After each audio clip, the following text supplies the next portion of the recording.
Muy buenas tardes con todos los participantes. Los saludamos de la Dirección de Infosalud, de la Dirección General de Telesalud, Referencia y Urgencias del Ministerio de Salud. Y en esta oportunidad presentaremos la charla de TeleIEC, es decir, Teleeducación, Información y Comunicación, dirigida a la comunidad para brindar consejos en salud, donde mejorará su salud y la de su familia. El día de hoy tocaremos el tema, mejor dicho, cómo cuidar la salud mental en mi familia, a cargo de la psicóloga Hilary Ramírez Freire, de la Dirección de Salud Mental, de la Dirección General de Intervenciones Estratégicas en Salud Pública del Ministerio de Salud. Bueno, es un gusto tenerla con nosotros el día de hoy, psicóloga Ramírez, y quedamos atentos a usted. Bienvenida. Muchas gracias. Gracias por la invitación. Mi nombre es Hilary Ramírez, como lo has mencionado, psicóloga del equipo técnico de la Dirección de Salud Mental, y estoy muy contenta de ver a muchos de los profesionales de los centros de salud mental comunitarios, de reencontrarnos a través de esta vía para poder intercambiar las experiencias, los conocimientos y todo aquello que venimos viendo a través de estos días de aislamiento social y el trabajo con nuestra propia comunidad. Te pediría si por favor me puedes ayudar con las diapositivas.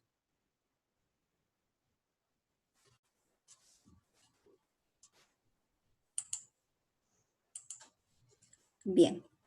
El tema, como ya bien lo hemos estado viendo y se ha estado difundiendo, es cómo cuidar la salud mental familiar en el contexto de aislamiento debido al COVID-19. Hemos visto en todas las redes sociales, en los medios de comunicación masiva, hemos estado observando que muchos de estos aspectos que venimos atravesando el día a día por esta situación de crisis, nos van enviando mensajes, vamos recibiendo audios, vamos en la búsqueda de información, de tips, y no sabemos en qué medida estamos de repente favoreciendo la salud mental o de repente también estamos generando una situación de ansiedad, de preocupación, de estrés dentro de nuestras propias familias. Me dicen en el chat que no me escuchan.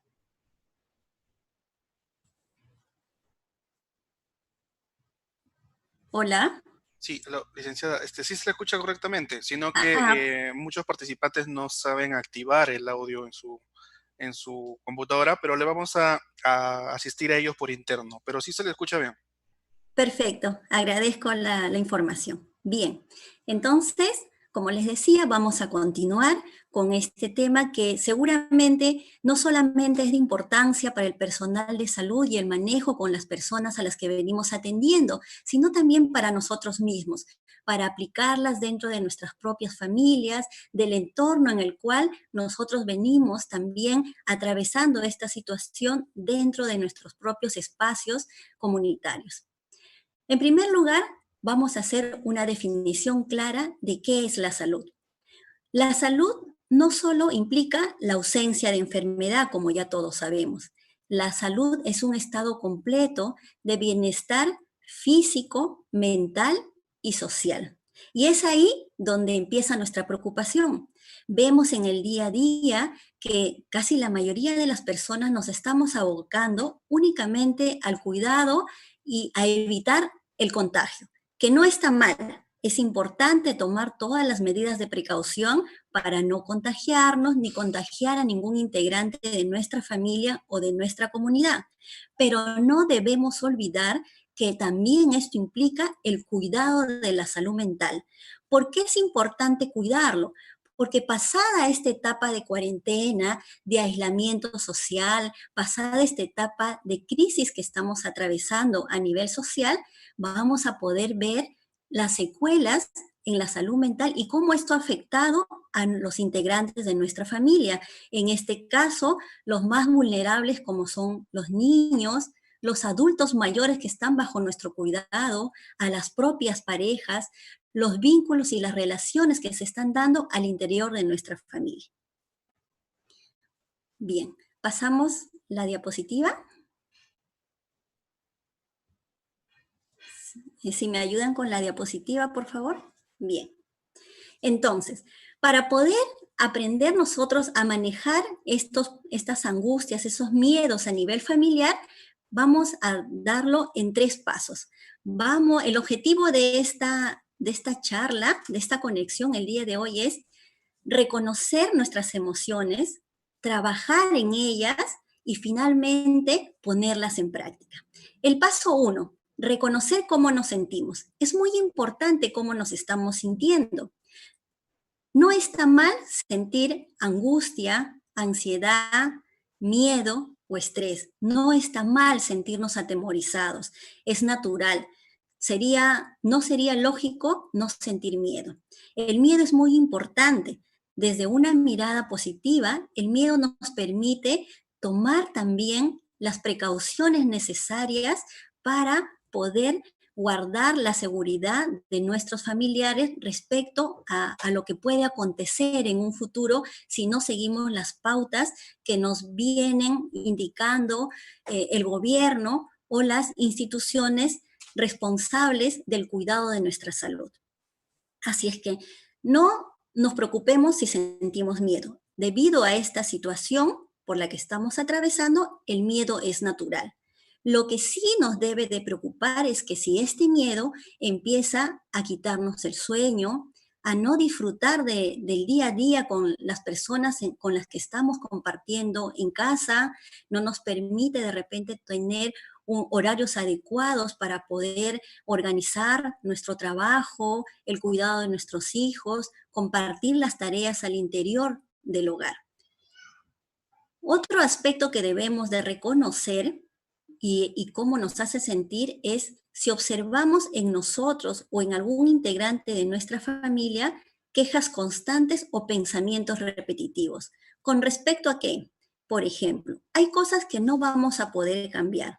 Las quejas constantes que escuchamos continuamente es cuándo va a acabar este encierro, cuándo el presidente nos dirá para salir, ojalá que se acabe pronto, ya estoy cansado, ya no soporto más, ¿por qué otros sí salen y yo no salgo? O estamos pensando permanentemente en la enfermedad, en la enfermedad, en la enfermedad, pero no generamos otro tipo de pensamientos.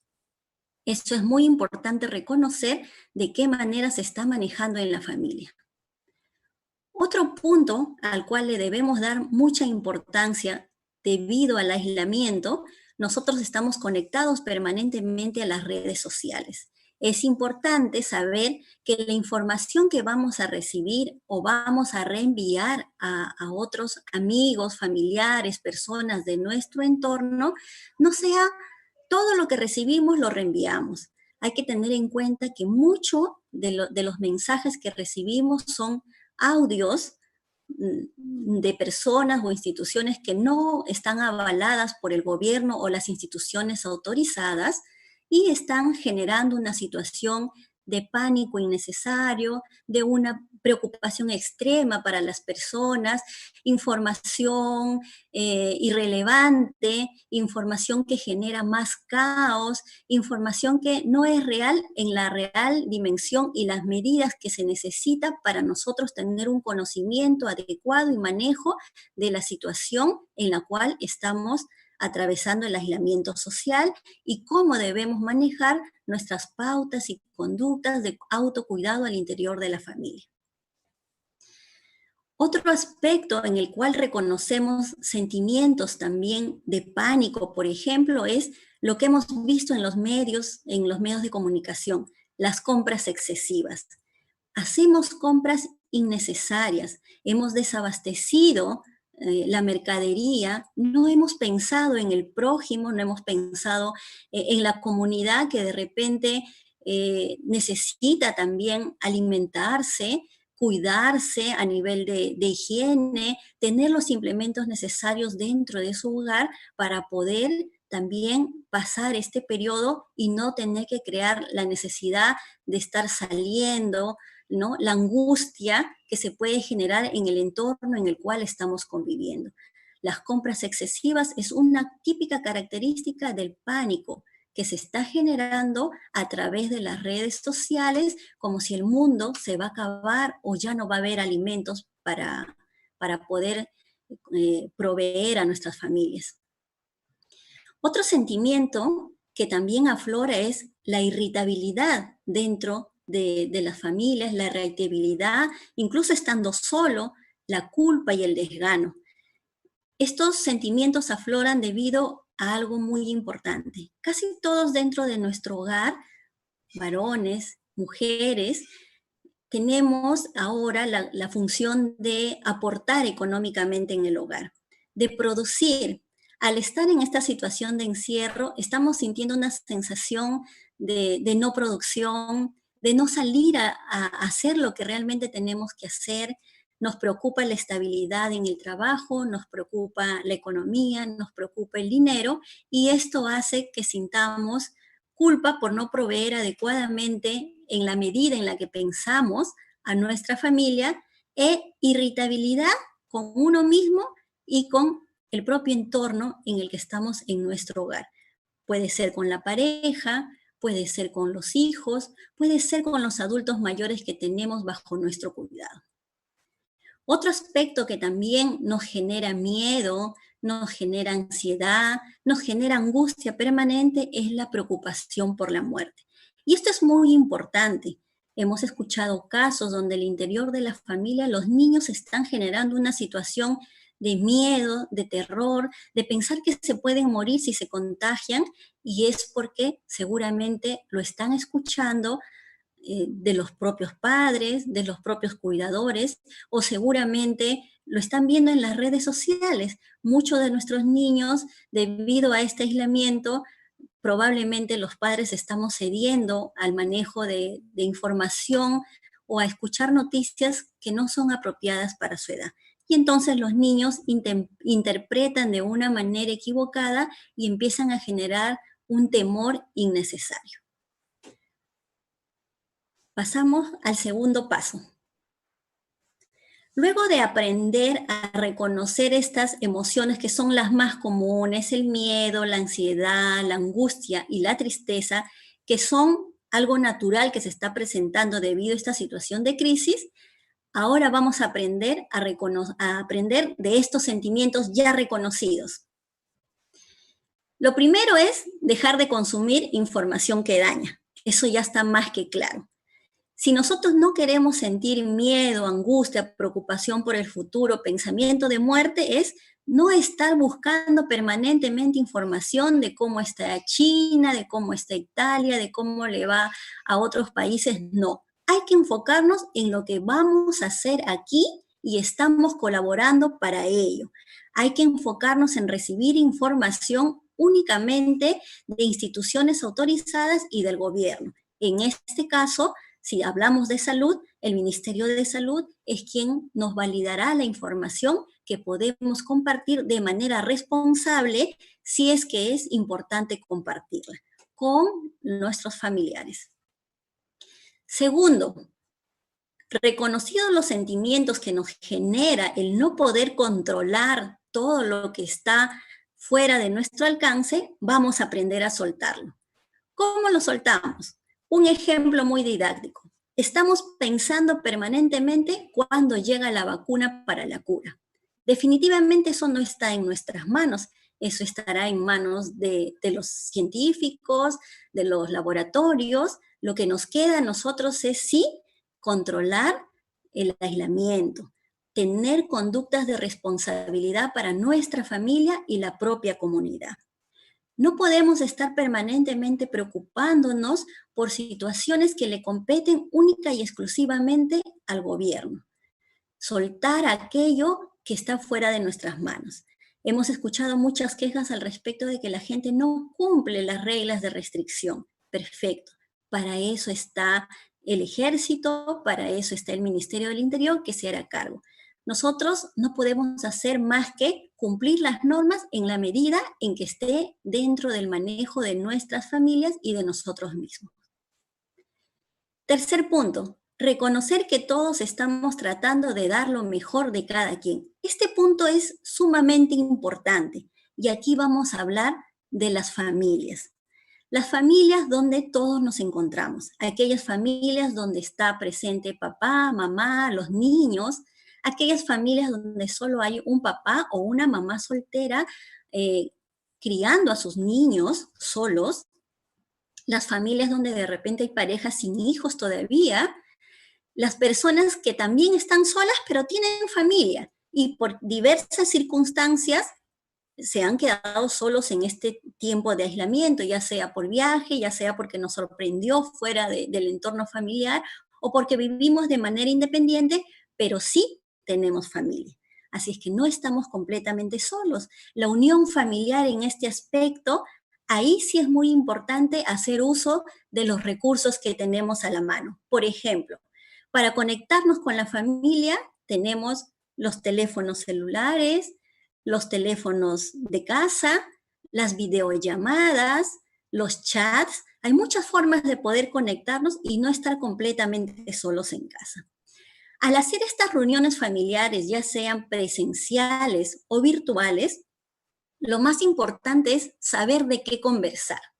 Lo primero es conversar de cómo nos sentimos, cómo nos ven las personas de nuestro grupo familiar. ¿Cómo creen que nuestra conducta está cambiando con respecto a esta situación que nos viene y nos acontece a cada uno de nosotros? ¿He cambiado en mi forma de ser? ¿Esto está perjudicándolos a ustedes? Saber escuchar lo que los otros observan de nosotros mismos. Y nosotros poder expresar dentro de nuestras familias cómo también estamos observando a los integrantes de nuestra familia. ¿Para qué es importante saber escuchar? Para luego poder entendernos y para luego poder sostenernos, para darnos afecto y para comprendernos. Otro aspecto importante luego de habernos encontrado, expresado nuestros sentimientos, haber reconocido los propios nuestros, es adaptarse a los cambios. Un ejemplo muy sencillo de ello es, se da una orden de restricción y la gente no lo cumple, porque creen que es un abuso, porque yo estoy acostumbrado a salir a partir de las 9 de la noche a pasear a mi perrito, porque no es correcto que me cierren las puertas, porque si soy mujer, ¿por qué tal día? Porque si soy varón, tal día. No. En una situación de crisis por la cual estamos atravesando y está de por medio nuestra propia salud y la salud de los seres que más amamos en esta vida, que son nuestros hijos, nuestros familiares, nuestros padres, lo importante es adaptarse a los cambios. Y como ya reconocemos nuestras emociones y estos cambios efectivamente pueden generarnos algún malestar, algún cambio de reglas, horarios o rutinas, hay que manejarlos y hay que adaptarse de acuerdo a las medidas establecidas por el gobierno y las instituciones que solo quieren velar por nuestra salud.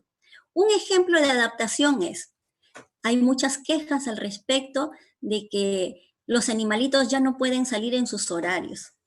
Así como los seres humanos tienen capacidad para adaptarse, nuestros animalitos que son parte de nuestra familia también pueden hacerlo.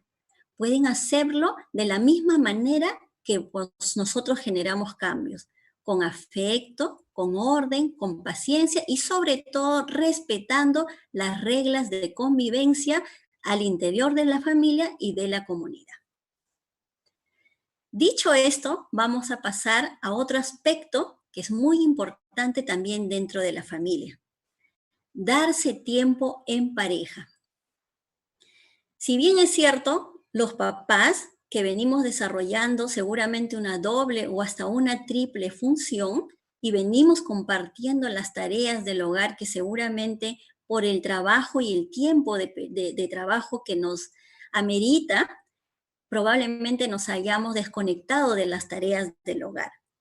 Esto significa que en el caso donde está papá y mamá presente y hay niños que cuidar o adultos mayores de los cuales también hay que hacerse cargo, tenemos que compartir las tareas de limpieza, de autocuidado, de cuidado de los niños, de aseo del hogar, la comida y también además darse el tiempo para el teletrabajo, para el trabajo que tenemos pendiente y que hacemos desde los hogares y que probablemente hasta invertimos los horarios para cumplir de manera adecuada con la familia y con las responsabilidades que tenemos. Y entonces nos preguntamos, ¿y en qué momento nos damos un tiempo en pareja? Es importante hacerlo. Evaluemos los espacios. Por ejemplo, no será todos los días, pero tratemos de por lo menos interdiario, para empezar, 30 minutos de sentarse con la pareja luego de que los niños se han quedado dormidos. Conversar al respecto de lo que hemos trabajado en el día, o tal vez compartir un tiempo juntos con una película en la noche. Conversar cómo nos fortalecemos y cómo nos sentimos. De repente, un abrazo, un beso, una caricia, es a veces tan pequeñito, pero puede ser tan grande para este momento de soporte que necesitamos debido al agotamiento que venimos atravesando por el cuidado de nuestras familias, por el estrés, por la incertidumbre que seguramente nos genera también la economía para el cuidado y el soporte de ella. Darse un tiempo en pareja es compartir y conversar, pero no de temas que tengan que ver con el cuidado de los niños, si mañana va a haber qué vamos a cocinar o cuál es la última información para nosotros no equivocarnos. No, darse un tiempo en pareja es conversar de aquellas cosas que conversábamos o que hemos dejado de conversar por este periodo, o que de repente por el trabajo también, recordar cuando nos conocimos, recordar aquellos viajes que disfrutábamos juntos, de repente recordar algunas anécdotas o enlazarse con otros amigos para recordar o tener espacios de conversación, cómo nos está afectando en pareja y de manera anecdótica poder compartirla con otras parejas. Otro aspecto importante es tomarse un tiempo en soledad. Si bien es cierto, este periodo de soledad, de aislamiento, nos genera a veces angustia, no podemos salir, quisiéramos tomar el sol, salir a dar una vuelta al parque, buscamos cualquier excusa para empezar a salir. Pero dentro del aislamiento social también es importante el aislamiento individual. Muchos dirán, pero ya estamos aislados. No, es importante. Si estamos en pareja, si estamos en familia, es importante ubicar un espacio dentro de la casa y poder compartir un espacio para hacer lo que nos guste individualmente.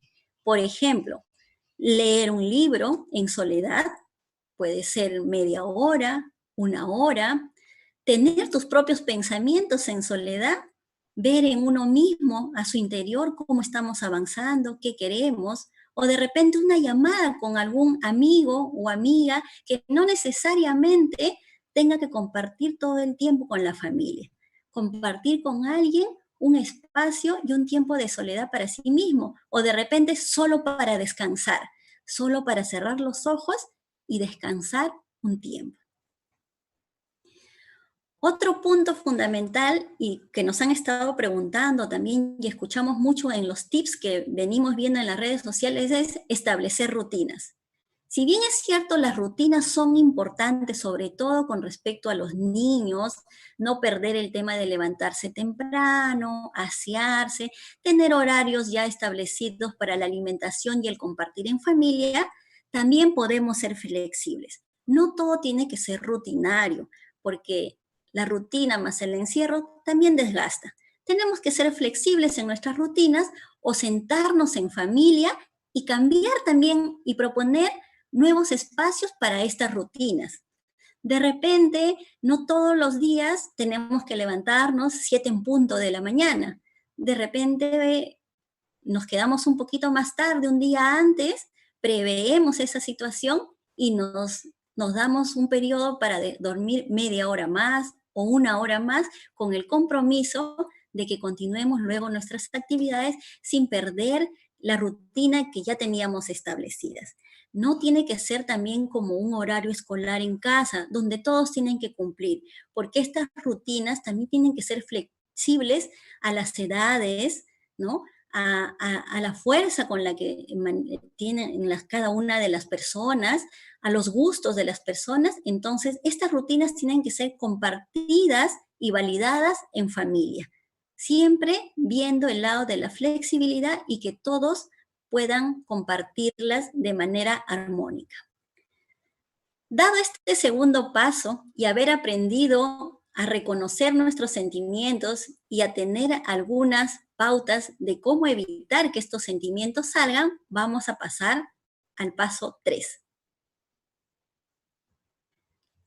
¿Me ayudan con la diapositiva? Muy bien, gracias. Paso 3. Ya reconocimos nuestros sentimientos de miedo, de angustia y qué lo provoca. Ya hemos aprendido de ellos y ya sabemos cómo los vamos a manejar. Pues bien, ahora los vamos a poner en práctica. Lo importante de haber aprendido y puesto en práctica esto es que nos va a generar un cambio de actitud.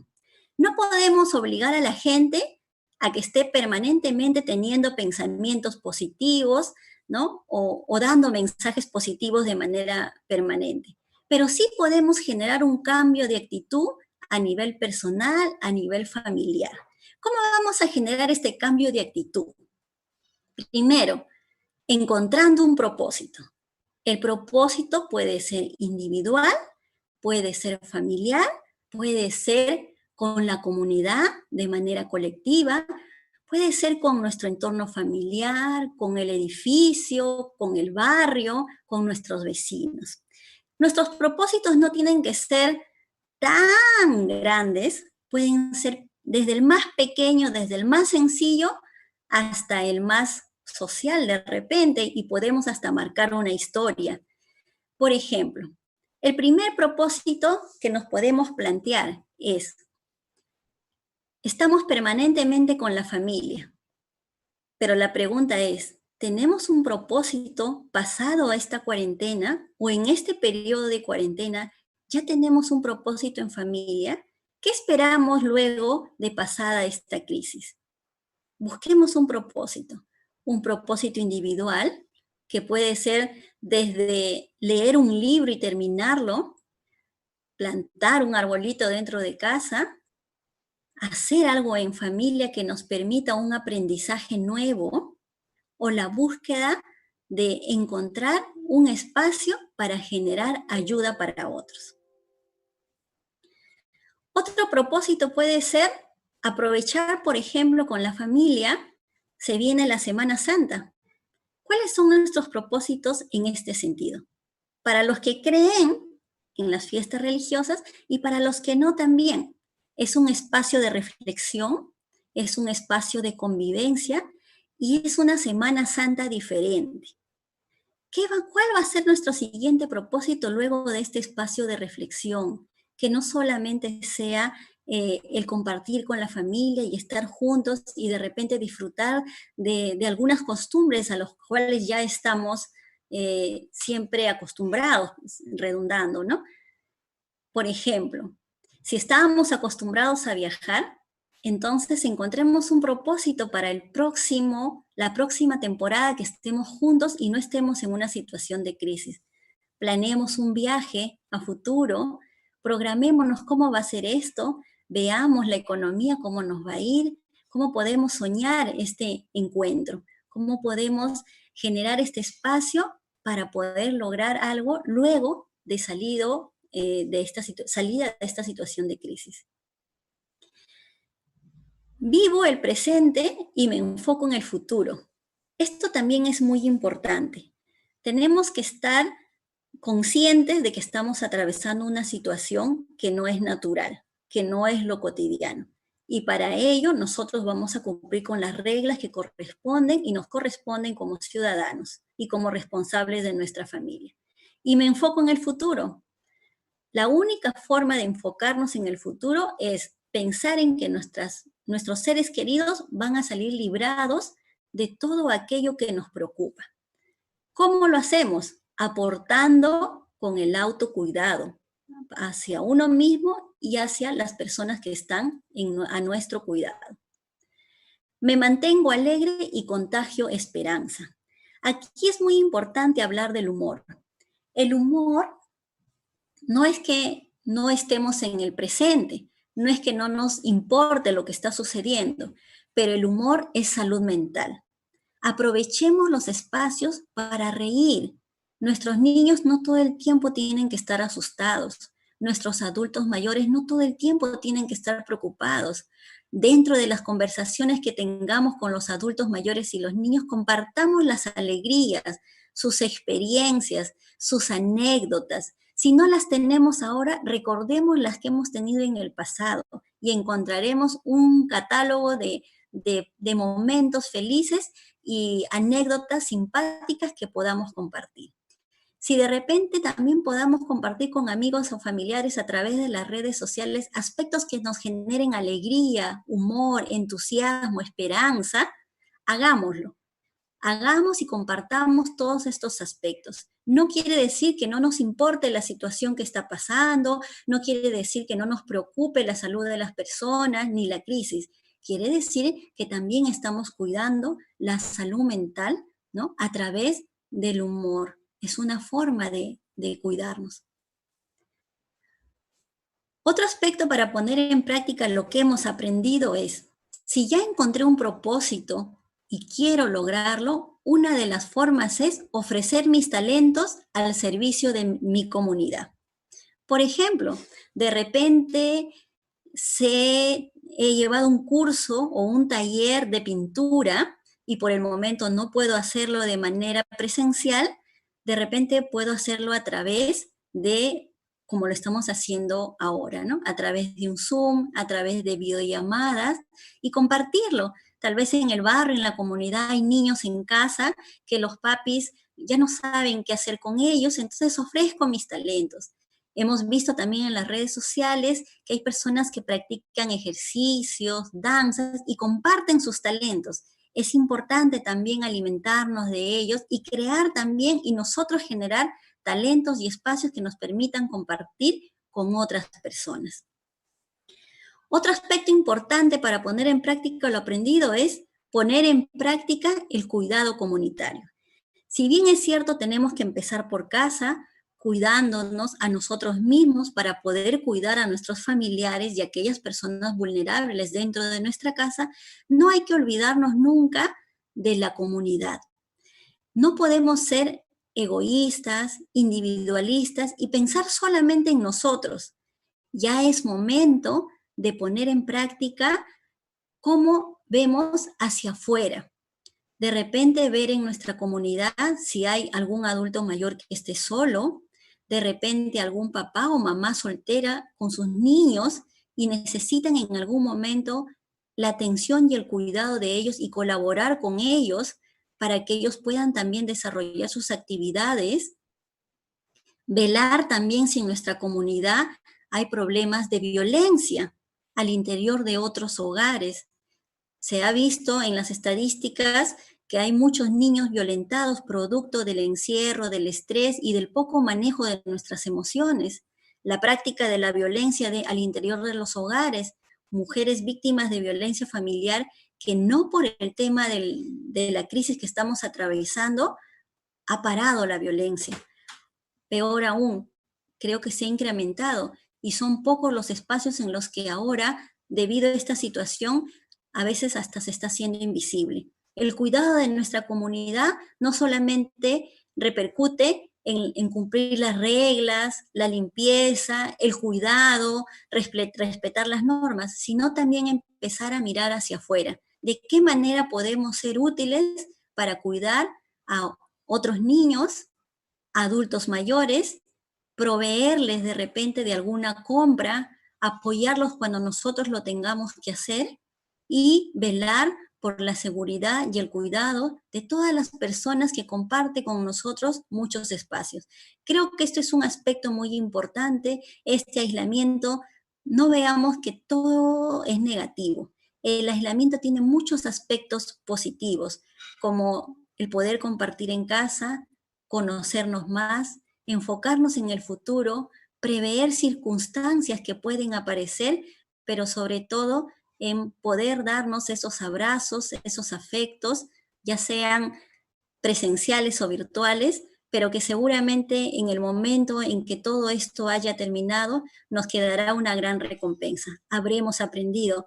Creo que este tiempo de aislamiento era necesario para poder crecer como familia. Hemos estado muy alejados, muy ausentes por el trabajo, por las propias necesidades, y este es un momento para aprovecharlo. Aprovechar en la práctica y el desarrollo profesional, como familia, como hombres, como mujeres, como niños, sobre todo nuestros niños, que tendrán un recuerdo de aquello que hemos puesto en práctica en este periodo de aislamiento. Así es que ya saben, si estos aspectos que vamos a poner en práctica, de repente no nos es posible hacerlo porque ya el miedo, la angustia, la pérdida de sueño o los temores o el pánico se están manifestando de una manera aguda a nivel individual o familiar, el Ministerio de Salud ha puesto también en marcha líneas de ayuda a través de profesionales en salud mental y también líneas telefónicas de nuestros centros de salud mental comunitarios que están cubriendo el territorio nacional. Yo les voy a dejar el directorio para que lo puedan compartir. Tenemos líneas de ayuda que se han implementado a nivel nacional y también tenemos la línea 113 que está recibiendo y brindando la orientación, no solamente por el tema de la salud y el contagio, sino también por estos aspectos que nos preocupan, que nos generan temores y que seguramente nos van a derivar hacia la búsqueda de un profesional especializado para poder abordar la problemática. Si podemos pasar la diapositiva, por favor. Aquí tenemos las líneas de ayuda. Si necesitas ayuda, puedes llamar al 113, opción 4. Llame a los teléfonos del Centro de Salud Mental Comunitario de su jurisdicción. A la fecha tenemos 153 centros comunitarios a nivel nacional que cuentan con profesionales especializados y que están atendiendo de manera permanente. No se ha cerrado la atención. Es muy importante para nosotros velar por este cuidado de la salud mental, y los profesionales están dando lo mejor de sí. Así es que les vamos a compartir los números y pueden hacerlo también a través de la línea 113. Pasamos la diapositiva. Así es que no me queda más que decirle, continuar, quedémonos en casa y así nos cuidamos todos y todas. Les agradezco y bueno, si hay alguna pregunta, estaré atenta a responderles. Perfecto, muchísimas gracias, psicóloga Hilary Ramírez. Un gusto contar con su presencia el día de hoy. Y gracias también por brindar todos estos consejos para la población. Nos preguntan también si podría brindar alguna recomendación, quizás dirigida a qué rutinas se pueden establecer en el caso de los niños, por ejemplo, con un trastorno de déficit de atención e hiperactividad. Ya. Es importante establecer las rutinas con los niños. Justamente el día de mañana, a la misma hora, estará la doctora Yuli Caballero, especialista del equipo técnico en el trabajo de los niños, pero les puedo dar algunas pautas, ¿no? Lo importante con los niños es mantener los horarios, compartir espacios de lectura, compartir espacios de juego didáctico con ellos, pero efectivamente nosotros tenemos que regresar un poco a ser niños para poder entenderlos y poder apaciguar un poco la ansiedad sumada a este problema que seguramente en una época de no crisis la podemos manejar. Pero el solo hecho de pensar que los niños que necesitan correr, expresar sus emociones, sus sentimientos, gritar, y que seguramente por este aislamiento a veces están privados de hacerlo, hay que tener mucha paciencia, hay que entenderlos. La tolerancia, la comprensión, el amor, las demostraciones de afecto, más allá del diagnóstico que tengan nuestros niños, es muy importante para poder compartir y poder entenderlos. La comunicación y el afecto y la tolerancia. Perfecto, muchísimas gracias. Quizá alguna recomendación para estas demostraciones de afecto que se pueden dar interfamiliarmente, ahora que se ha establecido también este distanciamiento de 1 metro de las personas, este distanciamiento social, ¿de qué forma se puede expresar el afecto entre las personas de la familia? Bien, si estamos al interior de bajo un mismo techo, y solamente hay una persona encargada como mínimo de salir de casa y cumplir con las reglas de higiene, los afectos pueden ser igual como siempre lo hacemos. El abrazo, el compartir en familia dentro de la casa, salvo que haya una persona que ya esté con algunos síntomas y hay que generar espacios de cuidado y aislamiento, el afecto es el mismo. Igual, si es que no salimos, el abrazo, el beso al interior de los integrantes de la familia no puede perderse. Eso tiene que continuar. Si ya sí vamos a tener contacto al exterior y nos vamos a encontrar con otras personas, bueno, ahí sí, ¿no? Creo que hay que, el saludo de codo, una mirada, una sonrisa es suficiente, ¿no? Pero el contacto al interior de los integrantes que no salimos para nada, en el caso de nuestros niños, y tomamos todas las medidas de precaución, no deben de faltar al interior de nuestro hogar. Perfecto, muchísimas gracias. También nos preguntan qué recomendaciones se puede brindar para manejar los sentimientos negativos e incluso si observamos ideas suicidas en los miembros de la familia. Ujú. Creo que lo mencionamos hace un momento. Es importante conversar, observar cómo nos sentimos. Si ya estamos observando pensamientos negativos recurrentes que están quitándonos el sueño, que no nos permiten hacer nuestra vida como naturalmente lo hacíamos de manera cotidiana, hay que buscar a un especialista. No hay que esperar más tiempo, no creamos que estamos aquí, no pasa nada, que hay otras cosas más importantes, no.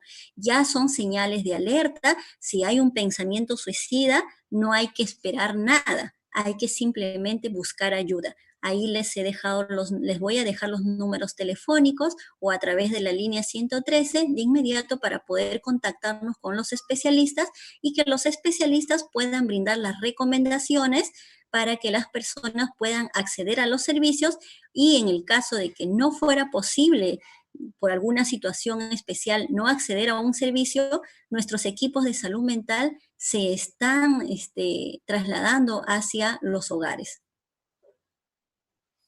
Perfecto, muchísimas gracias. Nos preguntan también qué recomendaciones o qué consejos se puede brindar a aquellos trabajadores que ese desarrollo laboral se ha visto interrumpido por este aislamiento, por esta pandemia. No te entendí bien la pregunta, discúlpame.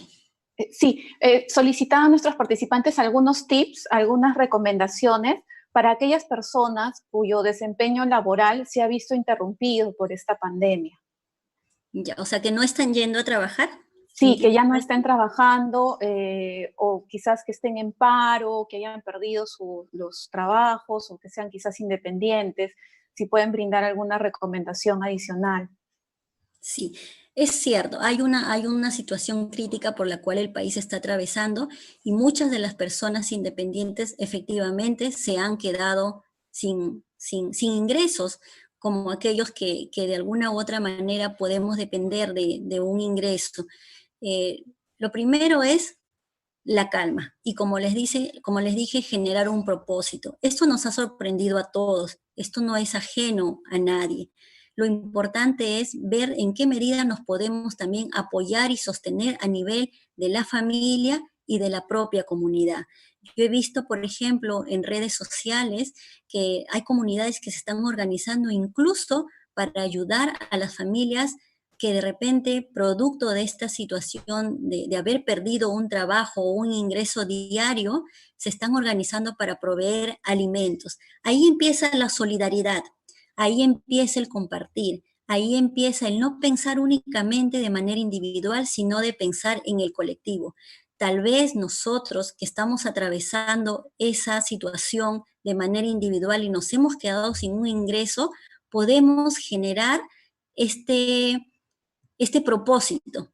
No somos los únicos, seguramente le pasa a varios, y de repente nos unimos con vecinos, con amigos, lo hacemos saber a través de las municipalidades, lo hacemos saber a través de instituciones del Estado que nos permitan enlazar nuestros esfuerzos para poder ayudar a aquellas personas que se han quedado sin un ingreso, por lo menos que le permita una alimentación saludable, la tranquilidad para un hogar.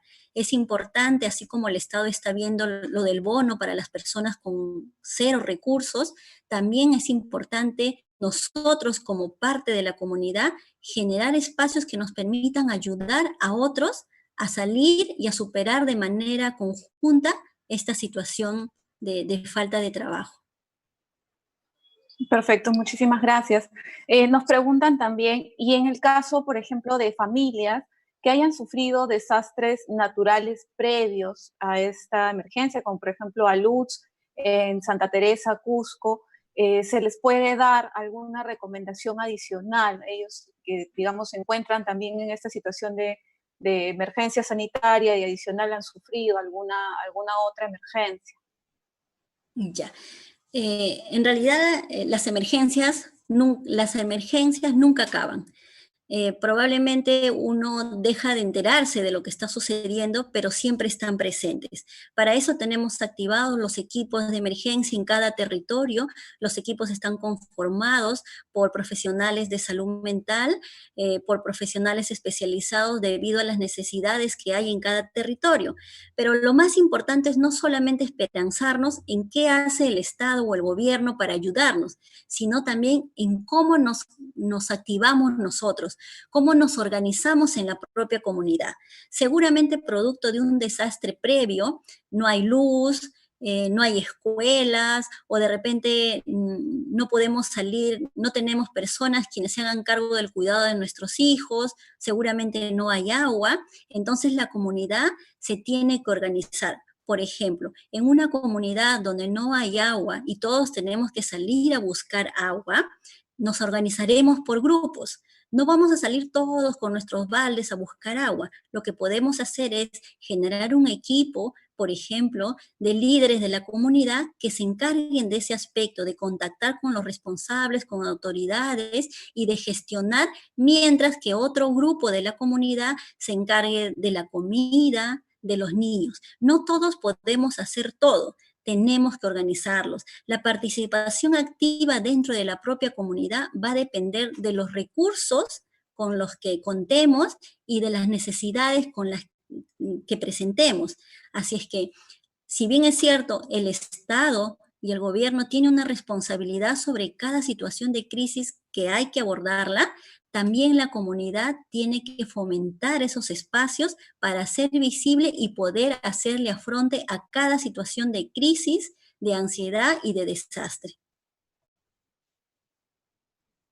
Perfecto. Muchísimas gracias nuevamente por su excelente ponencia, psicóloga Hilary Ramírez. Un gusto contar con su participación el día de hoy. Gracias. Muchas gracias. Y también aquellas preguntas que han quedado pendientes, porque en aras del tiempo tenemos que continuar otras actividades que también se encuentran realizándose, se las vamos a hacer presentes a la Dirección de Salud Mental, ya que venimos trabajando en forma articulada, para que se realicen, porque esta no va a ser la última charla de TeleIS ni las últimas telecapacitaciones que realizamos con la Dirección de Salud Mental. Muchísimas gracias nuevamente a todos por su atención y los invitamos a suscribirse a los canales de TeleIS Infosalud Minsa y Telesalud Minsa, donde van a encontrar información importante y asimismo, como bien ya lo ha mencionado la psicóloga Ramírez, pueden comunicarse las 24 horas del día a la central 113 para que obtengan también valiosa orientación sobre temas de psicología. Muchas gracias nuevamente a todos por su atención y muchas gracias nuevamente a la Dirección de Salud Mental. Chao, gracias a todos. Muchas gracias a todos nuestros participantes. Hasta luego.